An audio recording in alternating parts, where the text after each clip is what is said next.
qurilishga oid videolarni YouTube kanalimizda qo'yishni boshladik. Shaharda tor ko'chalarida boshladik eng qizig'i. Paddeshga qilib akalar YouTube kanalimizni maksimal tarqatib yuborasizlar. Bu yerda qurilishga oid hamma videolar qo'yib boramiz. Qiziq bo'lsa qo'shilib linklar tashlab yuborasizlar.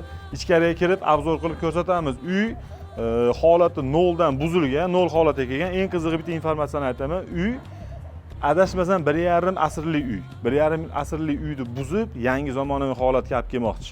Bu yana gazobloda olib kelmoqchi. Orasida reklama qilib ketay gazobloda ham. Reklamada gazobloda bo'ladi uy. Yuroring ulib uyni ichkarilarini ko'rsatamiz. Uy buzilib bo'lganmish. Ko'chaning torligini ko'ryapsizmi? Ko'rsating ularni. Legendani qo'yganini qarang. Shaharda tor ko'chalar. Mana da holat. Endi uyni mana mashinasini ham ko'rsatib ketaman. Ustakalarda bitta zo'r tomoni bor ekan. Uyingiz eski holatda bo'lsa, o'zlari buzib, materiallaringizni sortirovka qilib, joylab joy-joyiga qo'yib, keyin uyni boshlashar ekan ishni. Mashari ham zo'r. Chunki ko'p ustalar katazang. Qilgisi kelmaydi. Uyingizni buzdirtirib bering, keyin uy quramiz deydi. Mana holat.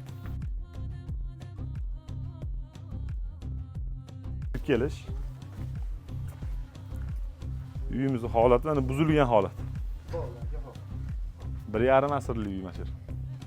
Taxtalardachi hozir ko'chada ko'rdik-ku, ash taxtalardan Stalinning qo'llari bor ekan shu. Ash ko'rsatgan obyektimizga kirib keldik. Rosa obyekt mahallga to'g'ri kelib qolgan ekanmiz. Ustalarni ham bezovta qilib yubordik.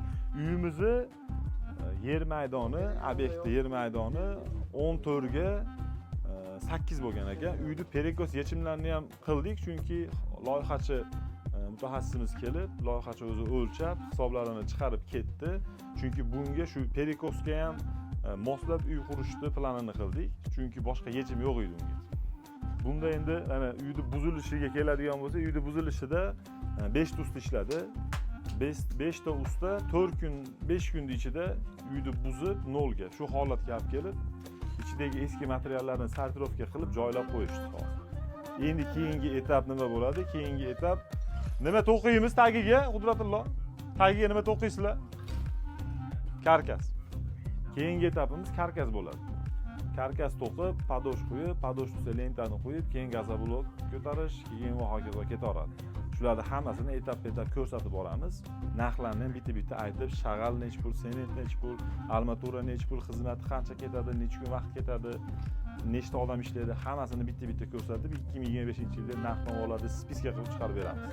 Bu qiziq bo'lish uchun xolos. Bugungi sanamiz 13-may 2025-yil. 2 kundan keyin yoki ertaga yoki undan keyingi kunga kelamiz. Kelib, qaysi jarayondaligini yana to'liq obzor qilib, narx-navosini ko'rsatamiz. Maksimal tarqatib, YouTube'ga odamlarni chaqirib yuborasizlar degan joy kerak emas edi.